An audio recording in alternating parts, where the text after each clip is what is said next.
বিশর হাফি রহমাতুল্লাহি আলাইহি আল্লাহ পাক রব্বুল আলামিনের জবরদস্ত একজন ওলি ছিলেন, কিন্তু শুরুর জীবনে এমন কোন গুনাহ নাই তিনি করেন নাই। 24টা ঘন্টা গুনার মধ্যে লিপ্ত থাকতেন, পাপের মধ্যে লিপ্ত থাকতেন। একদিন মদের দোকান থেকে মদ খেয়ে মাতাল অবস্থায় বাড়ির দিকে রওনা দিয়েছেন। মাতাল অবস্থায় চলতে চলতে চলতে কিছুক্ষণ পথ অতিক্রম করার পর বিশর হাফি রহমাতুল্লাহি আলাইহি জমিনের দিকে তাকায় দেখেন জমিনের মধ্যে আরবিতে কি যেন লেখা একটা কাগজের টুকরা পড়ে আছে। বিশর হাফি রহমাতুল্লাহি আলাইহি জমিন থেকে সেই কাগজের টুকরাটা তুললেন।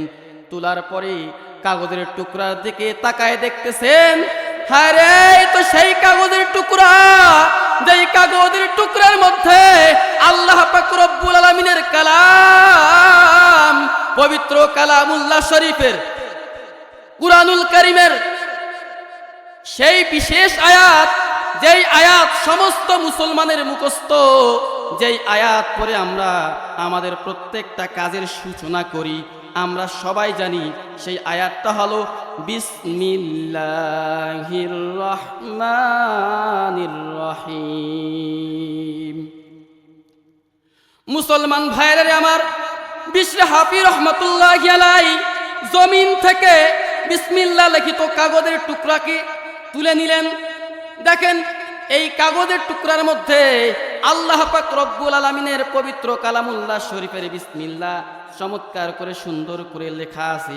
এই কাগজের টুকরা জমিন থেকে তোলার পর বিশর হাফি রহমাতুল্লাহি আলাইহি সম্মান করে মর্যাদা দিয়ে একবার কাগজের টুকরা মুখের সাথে লাগায়, আর একবার কপালের সাথে লাগায়, একবার মুখের সাথে লাগায় তো আরেকবার কপালের সাথে লাগায়। এই দৃশ্য আসমানের মালিক, জমিনের মালিক আল্লাহ পাক রব্বুল আলামিনের কাছে এত ভালো লাগছে। আল্লাহ পাক রব্বুল আলামিন ওই যুগের শ্রেষ্ঠ ওলি হাসান বসরি রহমাতুল্লাহি আলাইহির কাছে ইলহাম পাঠাইছেন। ইলহামের মাধ্যমে হাসান বসরি রহমাতুল্লাহি আলাইহিকে জানিয়ে দিলেন, আল্লাহ জানিয়ে দিলেন, ও হাসান বসরি, তাড়াতাড়ি যাও, আমার গোলাম বিশর হাফির কাছে যাও। আমার গোলাম বিশর হাফি ওই যে জমিনের মধ্য থেকে বিসমিল্লাহ লিখিত কাগজের টুকরাটা তুলে এমন ভাবে চুমা খায় আর কপালে লাগায়, এই দৃশ্য আমি আল্লাহর কাছে এত ভালো লাগছে। আমি আল্লাহ পাক রব্বুল আমিন শুধুমাত্র এই কারণে তার জীবনের সকল গুনাহগুলোকে মাফ করে দিলাম। বলেন সুবহানাল্লাহ।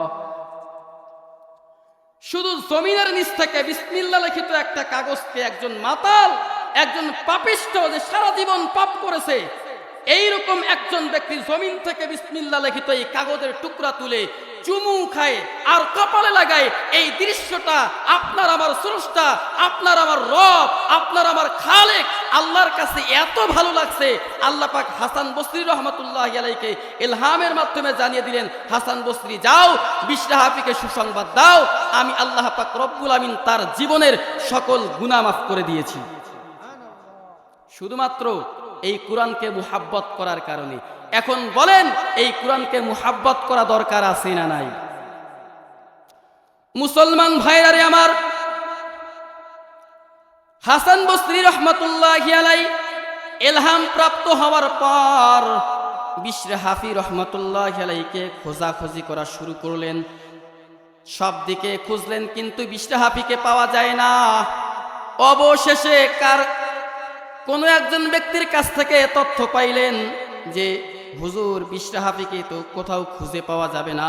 বিশর হাফিকে যদি আপনি পাইতে চান, তাড়াতাড়ি শহরের মদের দোকানের মধ্যে চলে যান। সেখানে গিয়ে দেখেন বিশর হাফি কোনো না কোনো কোনায় মদ খেয়ে মাতাল হয়ে পড়ে আছে। মুসলমান ভাইয়েরা রে আমার, হাসান বসরি রহমাতুল্লাহি আলাইহি যুগ শ্রেষ্ঠ তাবেঈনদের মধ্য থেকে একজন ছিলেন। সরাসরি হযরতে আলী রাদিয়াল্লাহু তাআলা আনহুর ছাত্র ছিলেন এবং ওই যুগের সবচেয়ে বড় মাপের ওলি ছিলেন, ওলি আল্লাহর বন্ধু ছিলেন। বিশর হাফি রহমাতুল্লাহি আলাইহির সন্ধান পাওয়ার পর হাসান বসরি রহমাতুল্লাহি আলাইহি শহরের মদের দোকানের মধ্যে চলে গেলেন। গিয়ে তিনি বিশরা হাফি রহমতুল্লাহ আলাইহিকে খোঁজাখুঁজি করা শুরু করলেন, কিন্তু কোথাও তিনি বিশরা হাফিকে খুঁজে পাইলেন না। অবশেষে একজনকে জিজ্ঞেস করলেন, ভাই বিশরা হাফিকে কোথায় পাওয়া যাবে? একজন দেখিয়ে দিল, হুজুর আর একটু সামনের দিকে অগ্রসর হন, ওই কোনায় দেখেন বিশরা হাফি মদ খেয়ে মাতাল হয়ে পড়ে আছে। হাসান বসরি রহমতুল্লাহ আলাইহি কোনায় চলে গেলেন বিশরা হাফি রহমতুল্লাহ আলাইহির কাছে, গিয়ে বিশরা হাফিকে ডাক দেয়া বলে, বিশরা হাফি তোমার কি এখনো সময় আসে নাই? ও বিশরা হাফি, আর কতদিন তুমি গুনাহ করবে? আর কতদিন আল্লাহর নাফরমানি করবে? তোমার কি এখনো তওবা করার সময় আসে নাই? ও বিশরা হাফি, শুনো শুনো, আমি তোমার কাছে একটা সুসংবাদ নিয়ে আসছি। কি সুসংবাদ? শুনো, আসমানের মালিক, জমিনের মালিক আল্লাহ পাক রব্বুল আলামিন আমার কাছে ইলহামের মাধ্যমে আল্লাহ পাক আমাকে জানাই দিয়েছেন, আল্লাহ পাক রব্বুল আলামিন তোমার জীবনের সকল গুনাহগুলোকে আল্লাহ পাক মাফ করে দিয়েছেন। বলেন সুবহানাল্লাহ। মুসলমান ভাইরা রে আমার,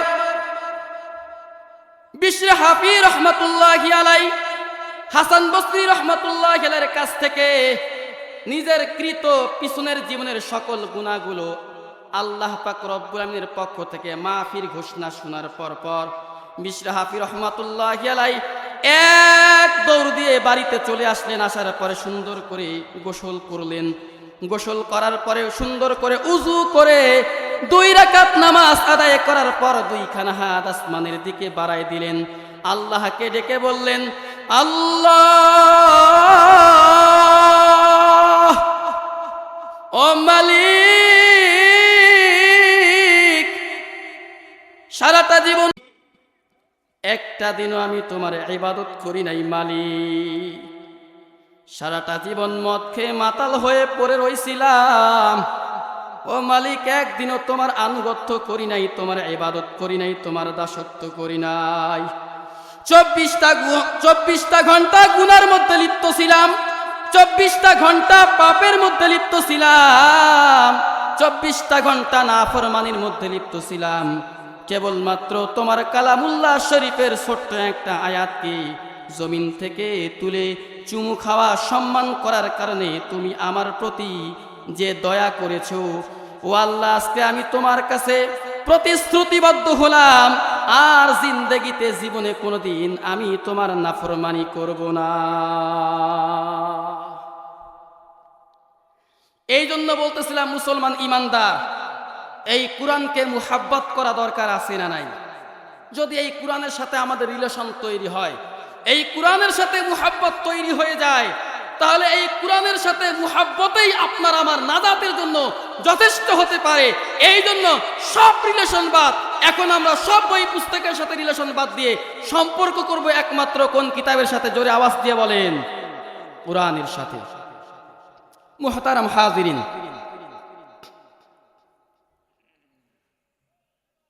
রাসূল কারীম সাল্লাল্লাহু আলাইহি ওয়াসাল্লামের হাদিসে মুবারাকার মধ্য থেকে ছোট্ট একটি অংশ তিলাওয়াত করেছি, খুব গভীরভাবে বুঝার চেষ্টা করবেন।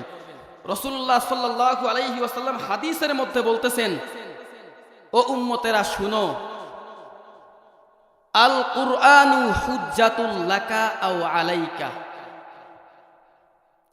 নবীজি হাদিসের মধ্যে বলেন, উম্মতেরা শুনো, আল কুরআনু হুজ্জাতুল লাকা আও আলাইকা, এই কুরআন এটা তোমার পক্ষে থাকবে অথবা তোমার বিপক্ষে অবস্থান গ্রহণ করবে। আওয়াজ দিয়ে বলেন, রাসূলুল্লাহ কি বলেছেন? এই কুরআন তোমাদের পক্ষে থাকবে অথবা তোমাদের বিপক্ষে অবস্থান করবে। আল কুরআনু হুজ্জাতুল লাকা আও আলাইকা, রাসূল বলেন এই কুরআন তোমার পক্ষে অবস্থান করবে, এই কুরআন তোমার পক্ষে হুজ্জত হবে, এই কুরআন তোমার পক্ষে দলিল হবে অথবা তোমার বিপক্ষে দলিল হবে। এটা রাসূলুল্লাহর হাদিস, কিন্তু এই ছোট্ট একটা অংশকে মুহাদ্দিসিনে কেরাম এত লম্বা ব্যাখ্যা করেছেন, খুব মনোযোগ দিয়ে বুঝার চেষ্টা করবেন। রাসূলুল্লাহ বলেন এই কুরআন তোমার পক্ষে থাকতে পারে অথবা এই কুরআন তোমার বিপক্ষে থাকবে। এই কথার অর্থ কি? রাসূলুল্লাহ বলেন এই কুরআন তোমার পক্ষে থাকবে। এই কথার অর্থ হলো এই কুরআন দুনিয়ার জীবনে তোমার মর্যাদার কারণ হবে, তোমার সম্মানের কারণ হবে। এই কুরআন দুনিয়াতে তোমার সম্মান বাড়াবে, তোমার মর্যাদা বাড়াবে। এই কুরআন কবরে তোমার কবরের আযাব থেকে তোমার রক্ষাকারী হবে। এই কুরআন হাসরের ময়দানে তোমার জান্নাতে যাওয়ার সুপারিশকারী হবে এবং এই কুরআন জান্নাতে তোমার জান্নাতের স্তর উঁচুকারী হিসেবে গণ্য হবে। বলেন সুবহানাল্লাহ। রাসূলুল্লাহ বললেন এই কুরআন তোমার পক্ষে অবস্থান করবে। পক্ষে অবস্থান করার অর্থ হলো এই কুরআন দুনিয়াতে তোমার সম্মান আর মর্যাদার কারণ হবে, কবরে তোমার আযাব থেকে রক্ষাকারী হবে, কিয়ামতের ময়দানে তোমার জান্নাতে যাওয়ার সুপারিশকারী হবে, আর জান্নাতে তোমার স্তর বুলন্দকারী, স্তর উঁচুকারী হিসেবে গণ্য হবে। তাহলে এই কুরআন দুনিয়াতেও কাজে লাগবে, এই কুরআন কবরেও কাজে লাগবে, এই কুরআন হাসরেও কাজে লাগবে, এই কুরআন জান্নাতেও কাজে আসবে। সুতরাং এই কুরআনের আমাদের দরকার আছে না নাই? এই কুরআন দুনিয়াতে মর্যাদা বাড়াবে, পক্ষান্তরে এই কুরআন তোমার বিপক্ষে অবস্থান করবে। এই কথার অর্থ হলো এই কুরআন দুনিয়াতে তোমার লাঞ্ছনার কারণ হবে, কবরে তোমার আযাবের কারণ হবে, হাসরে জাহান্নামে যাওয়ার কারণ হবে। আর জাহান্নামে যাওয়ার পর শাস্তি বাড়ানোর ক্ষেত্রে এই কুরআন তোমার সহায়ক হবে। এই কুরআন আল্লাহর কাছে সুপারিশ করে তোমার জাহান্নামের শাস্তিকে এই কুরআন দ্বিগুণ করে দিবে। বলেন নাউজুবিল্লাহ।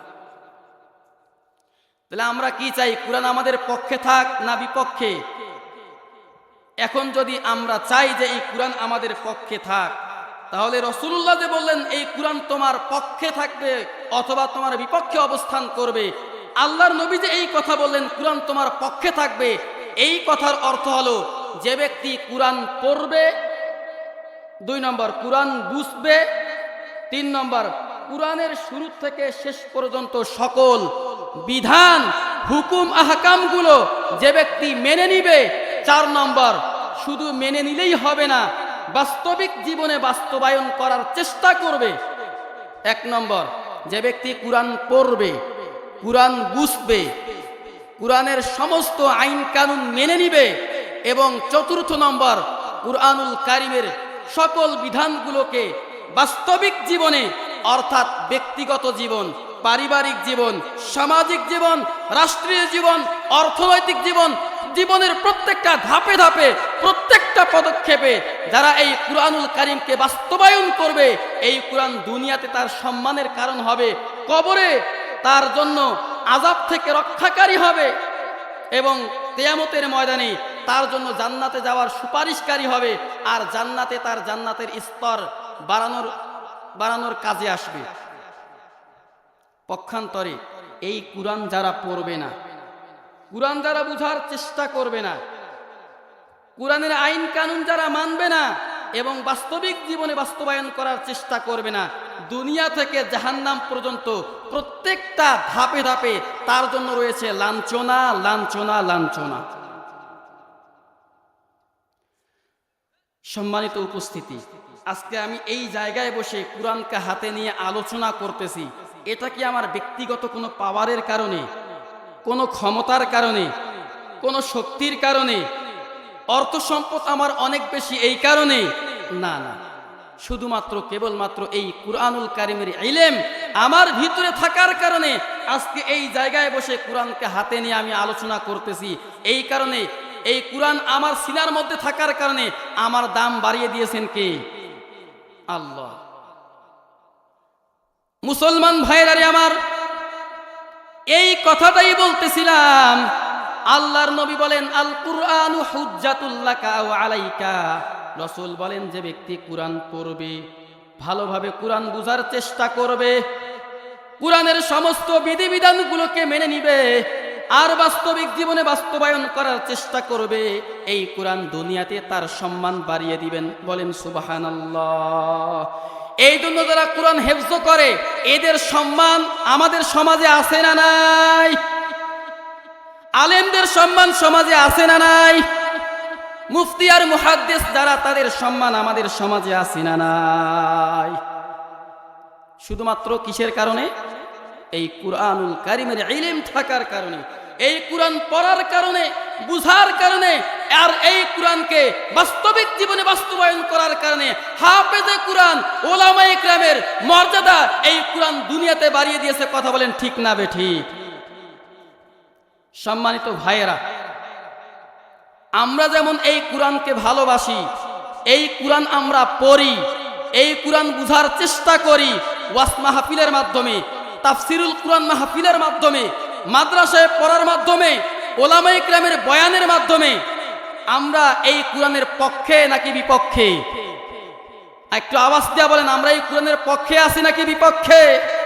কিন্তু আমাদের সমাজে আরো এক দল আছে, আমাদের সমাজে আরো এক দল আছে যারা এই কুরআনের বিপক্ষে অবস্থান করে। কথা বলেন ঠিক না বেঠিক? যেখানেই দেখে তাফসিরুল কুরআন মাহফিল, সেখানে গিয়েই কুরআনের মাহফিলে বাধা দেয়। এইরকম নাস্তিক মুরতাদ আমাদের সমাজে আছে না নাই? আল্লাহ পাক রব্বুল আলামিন আমাদেরকে এই যে জীবন বিধান কুরআন দিয়েছেন,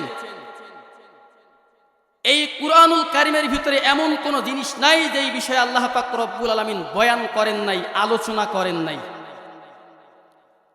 এরপরেও আমাদের সমাজে কিছু মানুষ আছে যারা সব সময় কুরআনের বিপক্ষে অবস্থান করে। এরা চায় না যে আমাদের রাষ্ট্রটা কুরআন সুন্নায় বাস্তবায়িত হোক, এরা চায় না। কথা বলেন ঠিক না বেঠিক?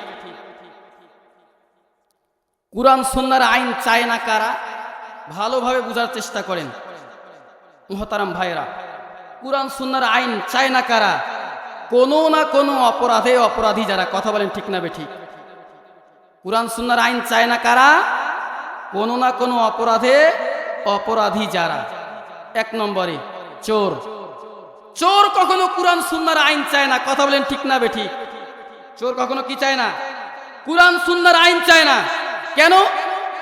কারণ হলো পবিত্র কালামুল্লাহ শরীফের ভিতরে আল্লাহ পাক রব্বুল আলামিন ডেকে বলেন, ওয়াস-সারিকু ওয়াস-সারিকাতু ফাকতাউ আইদিয়াহুমা।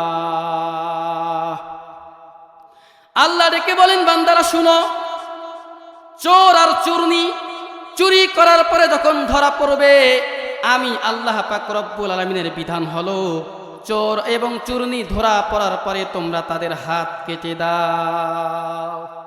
এই জন্য চোর আর চুরনি কখনো চায় না যে দেশের ভিতরে কুরআন সুন্নাহর আইন বাস্তবায়ন হোক। কথা বলেন ঠিক না বেঠিক? ও মুসলমান ইমানদার, আপনারা একটু আওয়াজ দিয়ে বলেন তো, স্বাধীনতার পর থেকে আজ অবধি পর্যন্ত বাংলাদেশের এই 55 বছরে পুরা দেশের ভিতরে কি চুরি বন্ধ হয়েছে?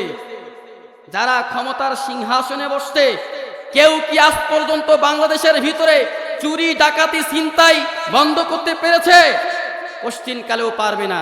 যতক্ষণ পর্যন্ত কুরআন সুন্নাহর আইন বাস্তবায়ন হবে না, ততক্ষণ পর্যন্ত দেশের মধ্যে চুরি ডাকাতি বন্ধ করা সম্ভব না। কথা বলেন ঠিক না বেঠিক?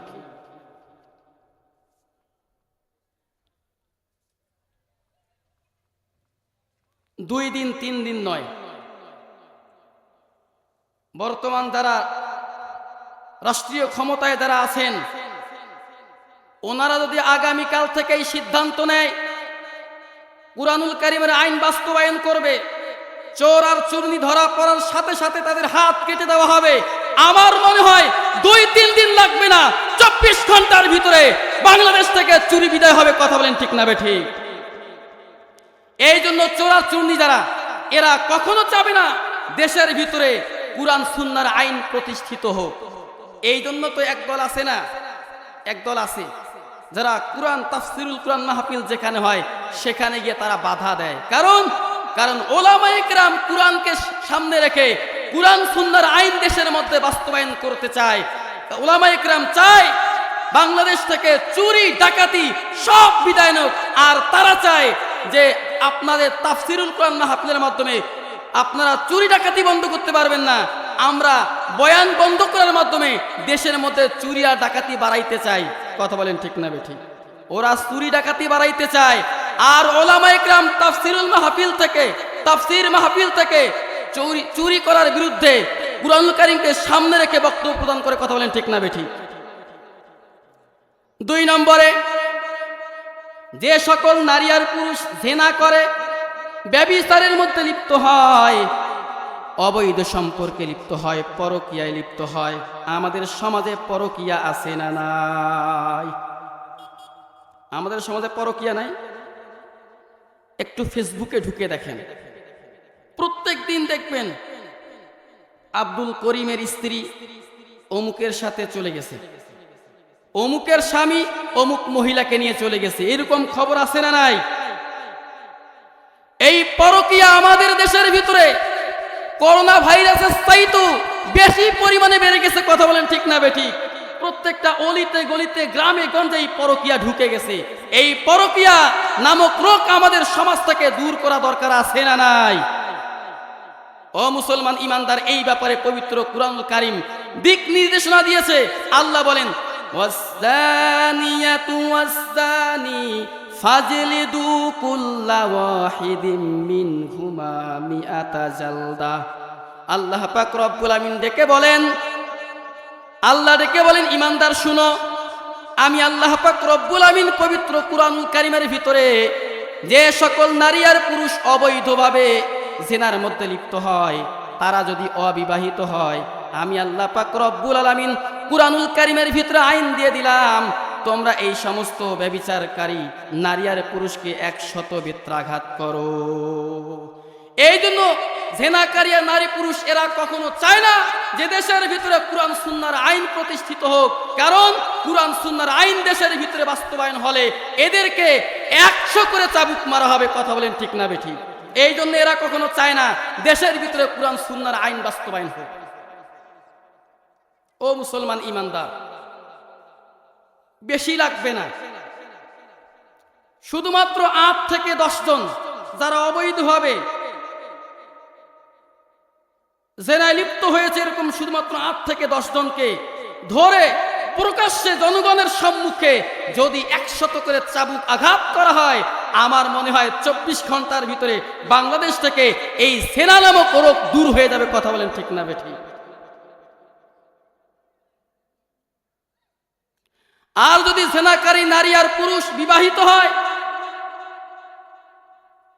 এদের বিধান হলো শরীয়তে, এদের বিধান হলো মৃত্যুদণ্ড।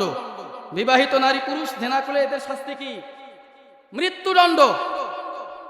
পাথর ঢেলে ঢেলে তাদেরকে হত্যা করা। আপনারা কি বলেন, এই আইন যদি আজকে বাংলাদেশের ভিতরে বাস্তবায়ন হয়, জেনা দূর হবে কি হবে না? পরকীয়া বন্ধ হবে কি হবে না?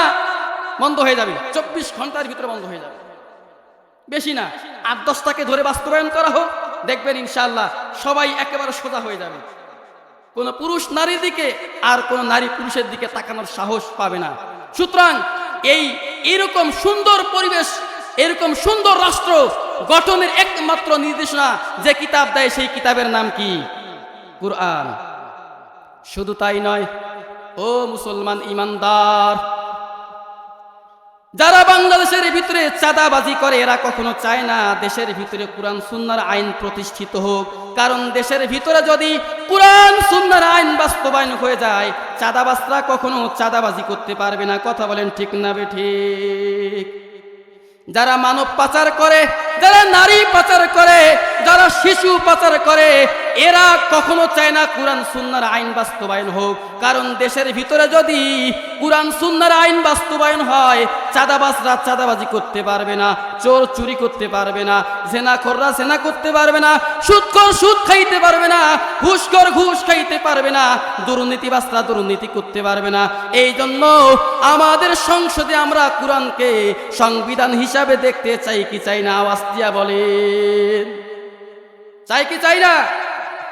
আমাদের ব্যক্তিগত জীবন, পারিবারিক জীবন, সামাজিক জীবন এবং রাষ্ট্রীয় জীবন থেকে যদি সকল প্রকার সমস্যা দূর করতে হয়, কুরআনের বিকল্প দ্বিতীয় কোনো কিতাব নাই, কথা বলেন ঠিক না বেঠিক? আগামীর দেশ কুরআন সুন্নাহর দেশ, কথা বলেন ঠিক না বেঠিক? আগামীর দেশ কুরআন সুন্নাহর দেশ ইনশাআল্লাহ। ও মুসলমান ইমানদার, আল্লাহ পাক রব্বুল আলামিন আমাদেরকে এমন একটা কিতাব দিয়েছেন কুরআন,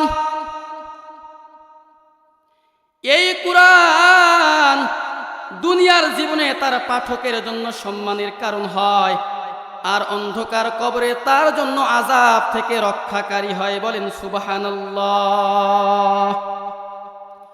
আপনার আমার নবী মুহাম্মদুর রাসূলুল্লাহ সাল্লাল্লাহু আলাইহি ওয়াসাল্লাম হাদিস শরীফের মধ্যে ইরশাদ করেন, আল্লাহর নবী ডেকে বলেন, উম্মতেরা শুনো, যখন তোমাদের মধ্য থেকে কোনো মুমিনকে অন্ধকার কবরে যখন কবরস্থ করা হয়, এই মুমিনের কোনো পাপের কারণে যখন তার অন্ধকার কবরে যখন আযাব আসতে চায়, আযাব যদি পায়ের দিক থেকে আসে, এই কুরআন আযাবের সামনে দাঁড়িয়ে যায়।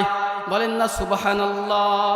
কুরআন আযাবকে ডাক দিয়া বলে, আযাব, আমি হলাম আল্লাহর কালাম কুরআন, খবরদার আমি যতক্ষণ আছি আমি আমার পাঠককে তোমাকে স্পর্শ করতে দিব না। বলেন সুবহানাল্লাহ। এরপরে আযাব যদি সামনের দিক থেকে আসতে চায়, কুরআন সামনের দিকেও দাঁড়িয়ে যায়। আযাব যদি বাম দিক থেকে আসতে চায়, কুরআন বাম দিকে দাঁড়িয়ে যায়। আযাব যদি ডান দিক থেকে আসতে চায়, কুরআন ডান দিকেও দাঁড়িয়ে যায়। আযাব যেই দিক থেকে আসতে চাবে, কুরআন সেই দিকে দাঁড়িয়ে যাবে। আর আযাবকে ডেকে বলবে, আযাব, খবরদার, আমি গোলাম আল্লাহর কালাম, আমি যতক্ষণ পর্যন্ত আছি আমি আমার পাঠককে তোমাকে স্পর্শ করতে দিব না। বলেন সুবহানাল্লাহ। ও মুসলমান ইমানদার, আপনার আমার নবী মুহাম্মদুর রাসূলুল্লাহ সাল্লাল্লাহু আলাইহি ওয়াসাল্লাম হাদিসের মধ্যে ইরশাদ করেন, আল্লাহর নবী ডেকে বলেন, উম্মতের দল শুনে নাও, যে ব্যক্তি দৈনন্দিন ইশার নামাজ আদায় করার পর পবিত্র কালামুল্লাহ শরীফ থেকে সূরাতুল মুলক তিলাওয়াত করবে, এই সূরাতুল মুলক তার অন্ধকার কবরের আযাব থেকে তার জন্য রক্ষাকারী হয়ে যাবে। বলেন সুবহানাল্লাহ। নবীজি বলেন, যে ব্যক্তি ইশার নামাজের পরে দৈনন্দিন সূরাতুল মুলক তিলাওয়াত করবে, পাঠ করবে, আল্লাহ পাক রব্বুল আলামিন ওই ব্যক্তিকে কবরের আযাব থেকে হেফাজত করবেন। বলেন সুবহানাল্লাহ। শুধু তাই নয়, কিয়ামতের ময়দানে যখন ভয়ঙ্কর একটা পরিস্থিতি যখন তৈরি হবে, প্রত্যেকটা মানুষ যখন ইয়া নাফসি করতে থাকবে, ডানে তাকায় দেখবে সাহায্য করার মতো কেউ নাই, বামে তাকায় দেখবে সাহায্য করার মতো কেউ নাই, সামনে দেখবে কেউ নাই, পিছনে তাকায় দেখবে কেউ নাই। মানুষটা যখন নৈরাশ হয়ে যাবে, এই মুহূর্তে কুরআনুল কারীম মানুষের রূপ নিয়ে তার সামনে এসে দাঁড়াবে। বলেন সুবহানাল্লাহ। ও মুসলমান ইমানদার, বুখারী শরীফের বর্ণনা, ইমাম বুখারী রাহমাতুল্লাহি আলাইহি কিতাবুস সিয়ামের ভিতরে হাদিস এনেছেন। আল্লাহর নবী সাল্লাল্লাহু আলাইহি ওয়াসাল্লাম ডেকে বলেন, উম্মতেরা শুনো, কিয়ামতের ময়দানে দুইটা জিনিস আল্লাহর কাছে সুপারিশ করবে জান্নাতে নিয়ে যাওয়ার জন্য। যেই দুই জিনিসের সুপারিশ আল্লাহ পাক রব্বুল আলামিন কবুল করবেন, কখনো সুপারিশ ফিরিয়ে দিবেন না। বলেন সুবহানাল্লাহ। এক নম্বর হলো কুরআন, দ্বিতীয় নম্বর হলো রোজা। কিয়ামতের ময়দানে কুরআন তার পাঠকের জন্য আল্লাহর কাছে সুপারিশ করবে। কুরআন আল্লাহকে ডেকে বলবে, ওগো মালিক, আমি হলাম তোমার কালাম। ওই যে দুনিয়াতে শীতের সময় কনকনে শীতের মধ্যে তোমার যেই সকল বান্দা ঠান্ডা পানি দিয়ে উযু করে আরামের ঘুমকে হারাম করে আমি কুরআনুল কারীমকে যারা তিলাওয়াত করেছে, ওগো মালিক, আজকে আমি ওই সকল পাঠককে ছাড়া জান্নাতের মধ্যে যাব না। ও আল্লাহ, আমি তোমার কালাম তোমার কাছে সুপারিশ করিতেছি, তুমি আমার ওই সকল পাঠককে জান্নাতের মধ্যে দিয়ে যাও। আল্লাহর নবী সাল্লাল্লাহু আলাইহি ওয়াসাল্লাম ডেকে বলেন, কুরআনুল কারীম আল্লাহর কাছে পাঠকের জন্য সুপারিশ করতে দেরি হবে, কিন্তু আল্লাহ পাক রব্বুল আমিন কবুল করতে দেরি করবেন না। বলেন সুবহানাল্লাহ। তাহলে এই কুরআন এমন একটা কিতাব, যেই কিতাব কিয়ামতের ময়দানে তার তিলাওয়াতকারীর জন্য, তার পাঠকের জন্য আল্লাহর কাছে সুপারিশ করে এই কোরআন তাকে জান্নাতের মধ্যে নিয়ে যাবে। বলেন সুবহানাল্লাহ। তাহলে এই কোরআন তিলাওয়াত করা দরকার আছে না নাই? পড়া দরকার আছে না নাই? কিন্তু আফসোস, আফসোস, আমাদের সমাজে অনেক ভাইরা আছেন যারা আজ পর্যন্ত কুরআনুল কারীম তিলাওয়াত করতে পারেন না। আছে না এরকম ভাই? এরকম মানুষ নাই আমাদের সমাজে? অনেক আছে। এই জন্য ভাইয়েরা আপনাদের কাছে রিকোয়েস্ট করতেছি, অনুরোধ, আপনাদের আমাদের যে সন্তানরা আছে ইনশাআল্লাহ শৈশব থেকেই আমরা তাদেরকে কুরআনের শিক্ষায় শিক্ষিত করব ইনশাআল্লাহ। আমাদের এখানে পাশে মাদ্রাসা আছে না? প্রত্যেকের ঘর থেকে কমসে কম একজনকে করে কুরআন সবাইকে শিখতে হবে, কিন্তু কমসে কম একজনকে আমরা মাদ্রাসায় ভর্তি করাবো ইনশাআল্লাহ। সবাইকে কুরআন শিখাবো আর একজনকে, কমসে কম একজনকে, প্রত্যেকের পরিবার থেকে একজনকে হলেও আমরা মাদ্রাসায় ভর্তি করাবো ইনশাআল্লাহ। কারা কারা নিজের সন্তানকে কুরআনুল কারীমের শিক্ষায় শিক্ষিত করব? দুইখানে হাত তুলে আল্লাহকে দেখাই ইনশাআল্লাহ।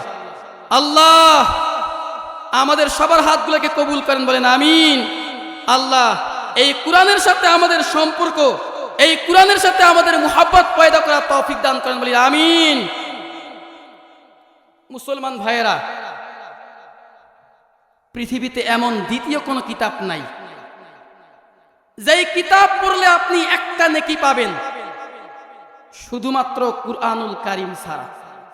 সকাল থেকে সন্ধ্যা পর্যন্ত, সন্ধ্যা থেকে ফজর পর্যন্ত বাংলা, অঙ্ক, ইংরেজি, আরো যত সাবজেক্ট আছে আপনি যদি সব পড়েন একটা নেকি পাবেন? বলেন না, একটু আওয়াজ দিয়ে বলেন, একটা নেকি পাবেন? একটা নেকিও পাওয়া যাবে না। কিন্তু আপনার আমার নবী মুহাম্মদুর রাসূলুল্লাহ সাল্লাল্লাহু আলাইহি ওয়াসাল্লাম হাদিসের মধ্যে ডেকে বলেন, মান ক্বরাআ হারফাম মিন কিতাবিল্লাহ, নবীজি বলেন যে ব্যক্তি আল্লাহর কিতাব থেকে একটা হরফ পাঠ করবে, ফালাহু হাসানা, আল্লাহ পাক রব্বুল আমিন তাকে একটা নেকি দিবেন। কেমন নেকি? ওয়াল হাসানাতু বিআশরি আমসালিহা, যে একটা নেকি 10 নেকির সমপরিমাণ। অর্থাৎ যে ব্যক্তি কুরআনুল কারীম থেকে একটা অক্ষর পাঠ করবে, আল্লাহ পাক রব্বুল আমিন তার আমলনামায় 10টা নেকি জমা করে দিবেন। এই হাদিসে শুধুমাত্র 10টা নেকির কথা, কিন্তু ইমাম বুখারী রাহমাতুল্লাহি আলাইহি বুখারী শরীফের মধ্যে হাদিস এনেছেন। তিনি বলেন আল্লাহর নবী ইরশাদ করেছেন, বনি আদমের সকল আমলের সওয়াব 10 গুণ থেকে 700 গুণ পর্যন্ত বাড়িয়ে দেওয়া হয় রোজা ছাড়া। কি ছাড়া? নবীজি বলেন বনি আদমের সকল নেক আমলের সওয়াব 10 গুণ থেকে 700 গুণ পর্যন্ত বাড়িয়ে দেওয়া হয় ইল্লাস সাওমা, রোজা ছাড়া। সুবহানাল্লাহ বলবেন না? রোজা ছাড়া বনি আদমের সকল নেক আমলের সওয়াব আল্লাহ পাক 10 থেকে 700 গুণ পর্যন্ত বাড়িয়ে দেন। এই হিসেবে অনেক উলামায়ে কেরাম বলেছেন, যে ব্যক্তি কুরআনুল কারীম থেকে ইখলাসের সাথে একটা হরফ পাঠ করবে, যার ইখলাস যত বেশি হবে আল্লাহ তাকে তত বেশি সওয়াব দান করবেন। আপনার ইখলাস যদি একবারে চূড়ান্ত হয়, বেশি হয়, আল্লাহ পাক চাইলে আপনাকে 700-এরও বেশি সওয়াব দান করবেন। এই জন্য ইখলাসের সাথে একমাত্র আল্লাহর সন্তুষ্টির জন্য কুরআনুল কারীম তিলাওয়াত করা উচিত। আমরা সবাই চেষ্টা করব। আল্লাহ আমাদের সবাইকে আল্লাহর কালাম পড়ার বুঝার তৌফিক দান করেন, বলি আমিন। রাসূলুল্লাহ বলেছেন ইল্লাস সাওমা, রোজা বাদ দিয়ে, রোজা ছাড়া। কেন? ফা ইন্নাস সাওমা লি, কারণ আল্লাহ বলেছেন ও রাসূল রোজাটা আমার জন্য, ওয়া আনা আজজি বিহি, আর রোজার পুরস্কার আমি আল্লাহ পাক নিজেই দিব। বলেন সুবহানাল্লাহ। তাহলে বলতেছিলাম দুইটা জিনিস কিয়ামতের ময়দানে আল্লাহর কাছে সুপারিশ করবে, তন্মধ্যে একটি হলো কুরআনুল কারীম, তার পাঠকের জন্য আল্লাহর কাছে সুপারিশ করে তাকে জান্নাতে নিয়ে যাবে। 2 নাম্বার হলো রোজা, সাওম। কিয়ামতের ময়দানে রোজা রোজাদার ব্যক্তির জন্য সুপারিশ করে জান্নাতের মধ্যে নিয়ে যাবে। আমরা জান্নাতে যেতে চাই কি চাই না? জান্নাতে যেতে চাই কি চাই না? আওয়াজ শুনে মনে হচ্ছে আমরা কেউ জান্নাতে যাইতে চাই না। একটু জোরে বলি, আমরা জান্নাতে যেতে চাই কি চাই না? আল্লাহ আমাদের সবাইকে জান্নাতের মেহমান হিসেবে কবুল করেন, বলি আমিন। মুসলমান ভাইরা রে আমার, তাহলে এই কুরআনুল কারীম যে ব্যক্তি পড়বে এই কোরআন দুনিয়াতে তার পাঠকের জন্য মর্যাদার কারণ হবে। দ্বিতীয় নম্বরে কুরআনুল কারীম যে ব্যক্তি তিলাওয়াত করবে, এই কুরআন অন্ধকার কবরে তার জন্য আযাব থেকে রক্ষাকারী হয়ে যাবে। এই কুরআনুল কারীম যারা পড়বে, কিয়ামতের ময়দানে এই কুরআন আল্লাহর কাছে সুপারিশ করে তারা পাঠককে জান্নাতের মধ্যে নিয়ে যাবে। বলেন সুবহানাল্লাহ। জান্নাতীরা জান্নাতের মধ্যে যাওয়ার পর আল্লাহ পাক রব্বুল আলামিন জান্নাতীদেরকে ডেকে বলবেন, ও জান্নাতীরা শুনো, তোমরা দুনিয়াতে যেভাবে আমার কালাম কুরআনুল কারীম তিলাওয়াত করতে, আজকে তোমরা জান্নাতের মধ্যেও আমি আল্লাহ পাক রব্বুল আলামিনের কুরআনুল কারীম তিলাওয়াত করো। যে যত বেশি আয়াত পড়তে পারবে, আমি আল্লাহ পাক রব্বুল আলামিন জান্নাতের মধ্যে তার স্তর তত বাড়িয়ে দিব। বলেন সুবহানাল্লাহ। এই কুরআনুল কারীম জান্নাতের মধ্যেও কাজে আসবে যুবক ভাইরা। জান্নাতের ভিতরে যে ব্যক্তি একটা আয়াত তিলাওয়াত করবে, আল্লাহ পাক রব্বুল আলামিন জান্নাতের মধ্যে তার একটা স্তর বাড়িয়ে দিবেন। যে ব্যক্তি দুইটা আয়াত তিলাওয়াত করবে, আল্লাহ পাক রব্বুল আলামিন জান্নাতের মধ্যে তার দুইটা স্তর বাড়িয়ে দিবেন। যে ব্যক্তি তিনটা আয়াত তিলাওয়াত করবে, যে যত বেশি আয়াত তিলাওয়াত করতে পারবে, ওই দিন আল্লাহ পাক রব্বুল আলামিন তার তত বেশি জান্নাতের মধ্যে স্তর বাড়িয়ে দিবেন। বলেন সুবহানাল্লাহ। তাহলে এই কুরআন দুনিয়াতেও দরকার আছে, কবরেও দরকার আছে, কিয়ামতের মাঠেও দরকার আছে, জান্নাতের মধ্যেও দরকার আছে। সুতরাং এই কুরআনের সাথে সম্পর্ক রাখা আমাদের দরকার আছে না নাই? এই জন্য আজ এই মাহফিল থেকে আমরা প্রতিশ্রুতিবদ্ধ হব, ইনশাআল্লাহ আগামীকালকের সকাল থেকেই আমাদের মিশন শুরু। কুরআন পড়ার, কুরআন বুঝার, আর এই কুরআনের সমস্ত বিধিবিধানগুলোকে শুরু করব ফজরের নামাজ পড়ে ইনশাআল্লাহ।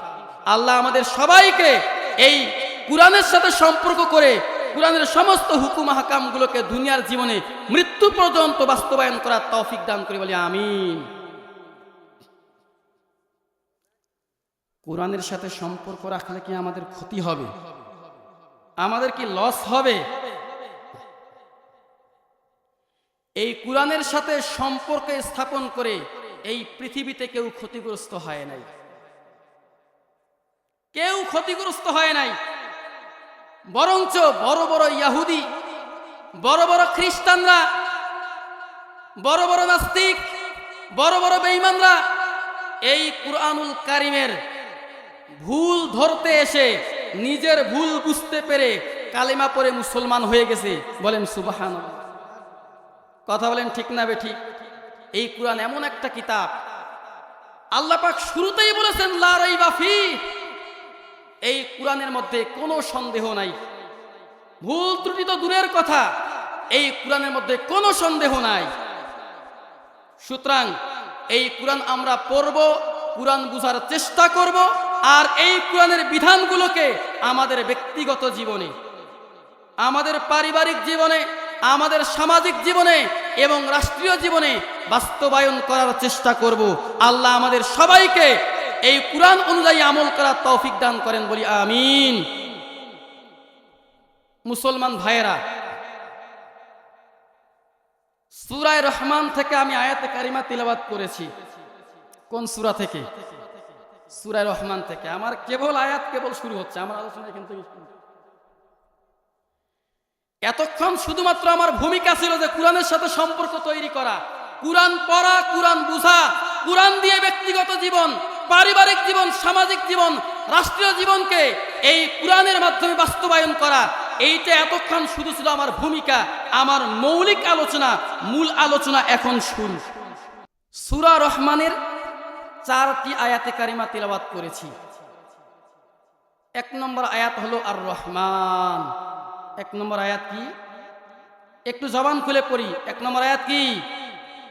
একটু সুন্দর করে বলি, আর রহমান।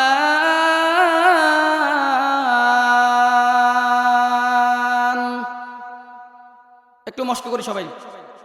আর রহমান আল্লামাল কুরআন খলাকাল ইনসান আল্লামাহুল বায়ান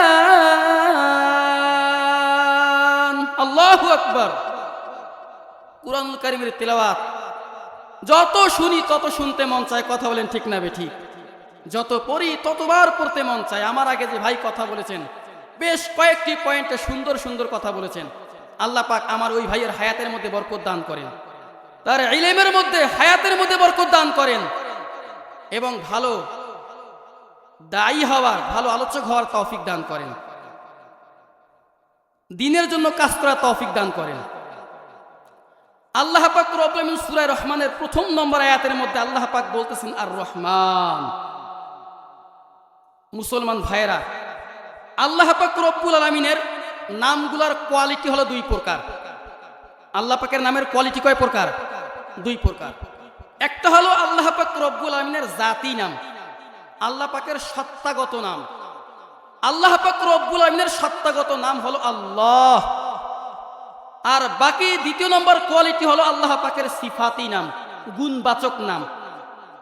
গুণের কারণে আল্লাহ পাক রব্বুল আলামিনের যে নামগুলো, এগুলোকে বলা হয় গুণবাচক নাম, সিফাতি নাম। আল্লাহ পাকের নামের কোয়ালিটি কয় প্রকার? দুই প্রকার। এক নম্বর জাতি সত্তাগত নাম, দুই নম্বর গুণবাচক নাম। আল্লাহ পাকের সত্তাগত নাম হলো আল্লাহ, আর আল্লাহ পাক রব্বুল আলামিনের গুণবাচক নামগুলো এই ব্যাপারে হাদিসে এসেছে। আল্লাহর নবী সাল্লাল্লাহু আলাইহি ওয়াসাল্লাম হাদিসের মধ্যে বলেছেন ইন্না লিল্লাহি তিসআতাও ওয়া তিসঈনা ইসমান মান আহসাহা দাখালাল জান্নাহ। বলেন সুবহানাল্লাহ। আবু হুরায়রা রাদিয়াল্লাহু তাআলা আনহুর সূত্রে বর্ণিত, আল্লাহর নবী সাল্লাল্লাহু আলাইহি ওয়াসাল্লাম বলেন, নিশ্চয়ই আল্লাহ পাক রব্বুল আলামিনের 99টি নাম আছে। অর্থাৎ আল্লাহ পাকের গুণবাচক নাম কয়টা? 99টা। মান আহসাহা, যে ব্যক্তি আল্লাহর এই 99টি নাম মুখস্থ করবে, দাখালাল জান্নাহ, সে ব্যক্তি আল্লাহর জান্নাতে প্রবেশ করবে। বলেন সুবহানাল্লাহ। আল্লাহ পাক রব্বুল আলামিনের গুণবাচক নামগুলোর মধ্য থেকে সবার আগে যে নামটি এসেছে ওই নামটাই হইল আর রহমান। উলামায়ে কেরাম বলেন, আল্লাহ পাক রব্বুল আলামিনের জাতি নাম আল্লাহর পরে আল্লাহ পাক রব্বুল আলামিনের রহমান নামের অবস্থান কেন? আল্লাহ পাকের আল্লাহ নাম এবং রহমান নাম, এই দুইটি আল্লাহ পাক রব্বুল আলামিনের এমন নাম যেই দুইটি নাম শুধুমাত্র আল্লাহর জন্যই প্রযোজ্য, পৃথিবীতে কোনো মাখলুকের জন্য প্রযোজ্য নয়।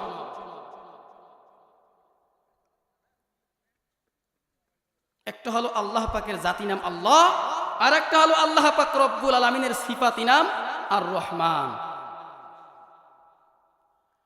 আল্লাহ পাক রব্বুল আলামিন তার সিফাতি নামগুলোর মধ্য থেকে সবচাইতে যে দামি নাম তার রহমান, এই নামের মাধ্যমেই আল্লাহ পাক রব্বুল আলামিন সূরাতুর রহমানের সূচনা করেছেন। সূরা রহমানের 1 নম্বর আয়াতেই হইল আর রহমান, তিনি হলেন রহমান। বলেন আল্লাহ কি? আল্লাহ হলেন রহমান। রহমান মানে হলো দয়ালু, অতি দয়ালু। আল্লাহ কেমন দয়ালু? উলামায়ে কেরাম, মুফাসসিরিনে কেরাম রহমান এই শব্দের ব্যাখ্যায় বলেন, আল্লাহ পাকের দুইটি নাম আছে, একটা হলো রহমান আর একটা হলো রহিম। দুই নামের অর্থই হইল দয়ালু, কিন্তু রহিমের থেকে আল্লাহ পাক রব্বুল আলামিনের রহমান নামের মধ্যে দয়া বেশি। এই জন্য আল্লাহ পাক রব্বুল আলামিন দুনিয়াতে রহমান। এই জন্যই তো এই পৃথিবীতে আল্লাহ এত দয়ালু যে একটা গাছের ফল হিন্দুও খায়, বৌদ্ধরাও খায়, ইহুদিরাও খায়, খ্রিস্টানরাও খায়। আল্লাহ পাক কোনোদিন কারো উপরে কোনো জুলুম করেন নাই, কথা বলেন ঠিক না বেঠিক? এটা একমাত্র এই কারণে যে কারণ আল্লাহ পাকের নাম হলো রহমান। আল্লাহ এত দয়ালু, আল্লাহ এত দয়া করেছেন যে আল্লাহ পাক নিজের অনুগ্রহে গাছের মধ্যে যে ফল আল্লাহ পাক রব্বুল আলামিন দিয়েছেন, ওই ফল আল্লাহকে যারা মানে মুসলমানরাও খায়, হিন্দুরাও খায়, বৌদ্ধরাও খায়, খ্রিস্টানরাও খায়। মোট কথা যারা আল্লাহকে মানে তারাও খায়, যারা আল্লাহকে মানে না তারাও খায়। কারণ এটা আল্লাহ পাকের অতি দয়া। বলেন কি দয়া? অতি দয়া। এই জন্য আল্লাহ পাক রব্বুল আলামিন এই সূরার শুরুতে এই রহমান নামটিকে ব্যবহার করেছেন। এরপরে আল্লাহ পাক বলেন আর রহমান, আল্লামাল কুরআন। আল্লাহু আকবার। তিনি হলেন দয়াময়, আল্লামাল কুরআন, তিনি কুরআন শিক্ষা দিয়েছেন। বলেন কি শিক্ষা দিয়েছেন? কুরআন শিক্ষা দিয়েছেন। খলাকল ইনসান, মানুষকে সৃষ্টি করেছেন। আল্লামাহুল বায়ান, এবং মানুষকে ভাষা শিক্ষা দিয়েছেন। বলেন সুবহানাল্লাহ। আল্লাহ কুরআন শিক্ষা দিয়েছেন, মানুষকে সৃষ্টি করেছেন, মানুষকে ভাষা শিক্ষা দিয়েছেন। তাফসিরে মাযহারির ভিতরে সানাউল্লাহ পানিপতি রহমাতুল্লাহি আলাইহি আল্লামাহুল বায়ান, এই আয়াতের ব্যাখ্যায় বলেছেন আল্লামাহুল বায়ান, আল্লাহ মানুষকে ভাষা শিক্ষা দিয়েছেন। এর দ্বারাই উদ্দেশ্য হলো আল্লাহ পাক রব্বুল আলামিন আদম আলাইহিস সালামকে ভাষা শিক্ষা দিয়েছেন কতগুলো। তাফসিরে মাযহারিতে সানাউল্লাহ পানিপতি রহমাতুল্লাহি আলাইহি স্পষ্টভাবে লিখেছেন আল্লাহ পাক আদম আলাইহিস সালাতু ওয়াসসালামকে সৃষ্টি করার পরে আদম আলাইহিস সালামকে 7 লক্ষ ভাষা শিক্ষা দিয়েছেন। বলেন সুবহানাল্লাহ। কতগুলো ভাষা? 7 লক্ষ ভাষা শিক্ষা দিয়েছেন। আমাদের পৃথিবীতে এখন কতগুলো ভাষা আছে? এতগুলো ভাষা কি আছে? না, এতগুলো ভাষা নাই। যতগুলো ভাষা আল্লাহ পাক রব্বুল আলামিন আদম আলাইহিস সালামকে শিখিয়েছেন। তো মুহতারাম হাজিরিন, আমার সময় প্রায় শেষ। আমার মৌলিক আলোচনা ছিল আল্লাহর কুরআনকে মুহাব্বত করা, কুরআনের সাথে রিলেশন সম্পর্ক তৈরি করা, দৈনন্দিন এই কুরআন তিলাওয়াত করা, এই কুরআনের অর্থগুলো বুঝার চেষ্টা করা, এবং কুরআনের সকল বিধিবিধানগুলোকে মেনে নেওয়া, এবং কুরআনের বিধিবিধানগুলোকে বাস্তবিক জীবনে বাস্তবায়ন করার চেষ্টা করা। যদি আমরা এই কাজগুলো করতে পারি, তাহলে ভাইয়েরা দুনিয়া এবং পরকালে আমাদের প্রত্যেকের জীবন সফলতায় ছেয়ে যাবে। আল্লাহ পাক আমাদের সব গুনাহ মাফ করে দিয়ে আল্লাহ আমাদেরকে জান্নাত দান করবেন ইনশাআল্লাহ। আমরা সবাই এই কুরআনের সাথে মুহাব্বত রাখবো তো ইনশাআল্লাহ। ইনশাআল্লাহ আল্লাহ আমাদের সবাইকে সম্পূর্ণ আলোচনা বুঝার এবং আমল করার তৌফিক দান করেন। বলি আমিন। ওয়া আখিরু দাওয়ানা আনিল হামদুলিল্লাহি রাব্বিল আলামিন।